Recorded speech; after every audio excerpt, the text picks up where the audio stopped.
আপনাদের ধন্যবাদ আপনার চ্যানেলকে এই অ্যাওয়ারনেস প্রোগ্রামগুলো করার জন্য, যেটা মানুষের জানলে অনেক উপকার হবে। ছানি প্রধানত এটা এজ রিলেটেড একটা আমাদের এটা রোগ ঠিক বলবো না আমি, এটা প্রত্যেকেরই বয়স হওয়ার সঙ্গে সঙ্গে যেরকম চোখে চশমা আসে, ছানি পড়ে, দাঁত উইক হয়ে যায়, এরকমভাবে একটা এজিং প্রসেস। ছানির যে লেন্সটা থাকে, লেন্সগুলো আস্তে আস্তে ডেনেচার উইক হয়ে গিয়ে ওগুলো সাদা হয়ে যায়, তখনই ছানি পড়ে। এছাড়া 70% কারণ হচ্ছে এটা এজিং প্রসেসের জন্য। আর বাকি 20% কারণ বিভিন্ন রকম কারণ আছে, যেমন ধরুন কারোর চোখে আঘাত লাগলো, কারোর কিছু অপারেশন চোখে আঘাত লেগে বা কোনো চোখের অপারেশন করতে গিয়ে চোখের ছানিটা টাচ হয়ে গেল, লেন্সটা টাচ হয়ে গিয়ে হলো, অথবা অনেক দিন ধরে ইউভাইটিস হচ্ছে, মানে যেটাকে বলে চোখে এক ধরনের বাত, সেইগুলো হলে। তারপর ধরুন যারা ক্লাস ওয়ার্কার বা যারা ধরুন ভীষণ তাপের মধ্যে কাজ করে, যারা বেশি রোদে ঘোরাঘুরি করে, তাদের আলট্রাভায়োলেট রেস থেকেও ছানি পড়তে থাকে। এগুলো হচ্ছে সেকেন্ডারি ফ্যাক্টর। সাধারণত আমরা এখন দেখছি, আগে তো এটা 10 বছর আগের ঘটনা আমার মনে পড়ে, তখন আমরা 60-70 বছরের নিচে ছানি পেতাম না।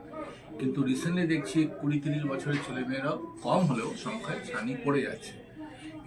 হচ্ছে যেটুকুন আমরা রিসার্চ পেপারসগুলো দেখছি বা জানছি, সেটা হচ্ছে গ্লোবাল ওয়ার্মিং, তারপর ধরুন বিভিন্ন অ্যাডাল্টেশন অফ ফুডস, আলট্রাভায়োলেট রেজের আধিক্য, এর জন্য ছানিটা এখন 40 বছর বয়সের পর থেকে আমরা দেখতে পাচ্ছি।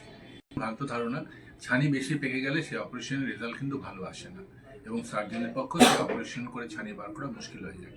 এই জন্য ছানি ধরা পড়লেই যত দ্রুত সম্ভব অবহেলা না করে ছানি অপারেশন করিয়ে নেওয়াটা সবচেয়ে ভালো। এবং এটা খুবই নিরাপদ প্রসিডিওর, ছোট্ট একটা অপারেশন মেশিনের দ্বারা হয়।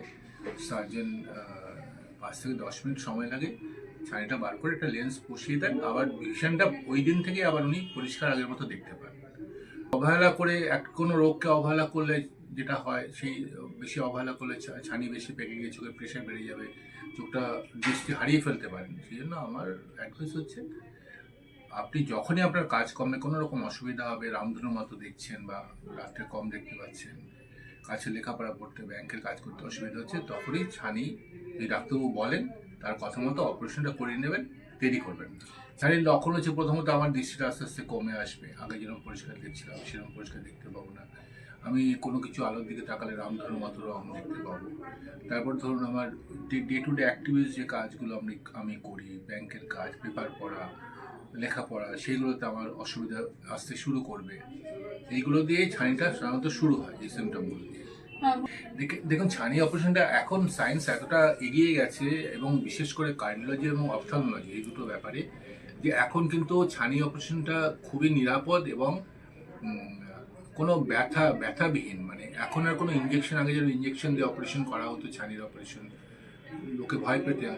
এখন ইঞ্জেকশন দেওয়া হয় না, এখন ড্রপ দিয়ে, লোকাল টপিক্যাল অ্যানাস্থেসিয়া এটাকে বলে, একটা ড্রপ দেওয়া হয় চোখে, সেটা দিয়ে চোখটা অবশ হয়ে যায়, এবং তখন ডাক্তাররা মেশিন দিয়ে, ফেকো মেশিনের সাহায্যে ছানি অপারেশনটা করেন। এটা ম্যাক্সিমাম 10 মিনিট লাগে অপারেশনটা ফ্রম এন্ড টু ফ্রম মানে starting two end of the operation 10 minute পেশেন্টকে শুয়ে থাকতে হয়। এতে কোনো ব্যথা হয় না, এতে কোনো ব্লিডিং হয় না, এতে কোনো লাগে না, কোনো ব্যান্ডেজ করতে হয় না। অপারেশনের সঙ্গে সঙ্গেই পেশেন্টের কালো চশমা পরিয়ে দেওয়া হয়, এবং উনি 1 ঘন্টা পরে বাড়ি চলে যেতে পারবেন, বাড়ি গিয়ে স্বাভাবিক কাজকর্ম করতে পারবেন। খালি আমরা বলি জলটা লাগাবেন না 2 দিন। এটি একটি নিরাপদ এবং খুবই একটা আধুনিকতম অপারেশন, ফেকো সার্জারি। কাজে এখন আর সেরকম ভয়ের কোনো কারণই নেই। এখন একজন আরেকজনকে বলে দেন, আমি তো করেছি, আমার কিছু লাগেনি। পেশেন্ট আবার অপারেশনের পরে বলেন, ডাক্তার হয়ে গেল, আমি তো বুঝতেই পারলাম না আপনি কখন হলো আমার অপারেশন। বললাম, হ্যাঁ হয়ে গেছে আপনার অপারেশন। তো ভয় পাওয়ার কিছু নেই, এটা একদম খুবই সাধারণ। ছানি অপারেশন শুধু যদি হয়, ছানি, রেটিনা বা নার্ভ যদি ভালো থাকে বয়স্ক লোকেদের, তাহলে তারা ছানি অপারেশনের পরে 100% দৃষ্টি পেয়ে যাবে। কিন্তু দেখা যায় অধিকাংশ ক্ষেত্রে বয়স 70 বছরের পরে তাদের রেটিনাটা দুর্বল হতে শুরু করে। এজ রিলেটেড ম্যাকুলার ডিজেনারেশনস বলা হয় যেগুলোকে, বা সুগার পেশেন্ট যাদের আছে, তাদের ক্ষেত্রে ছানি অপারেশনের পরে দৃষ্টিটা হয়তো 100% নাও আসতে পারে, যদি রেটিনাতে ডায়াবেটিক রেটিনোপ্যাথি থাকে বা এজ রিলেটেড ম্যাকুলার ডিজেনারেশনস থাকে। সেগুলো হলে উনি আগে যেটা অপারেশনের আগে যা দেখছেন তার থেকে অনেকটাই ভালো দেখবেন, কিন্তু 100 ভাগ হয়তো নাও আসতে পারে। কিন্তু যাদের রেটিনা নার্ভ ভালো, তারা 100 ভাগই দৃষ্টি পুরোপুরি পেয়ে যাবে।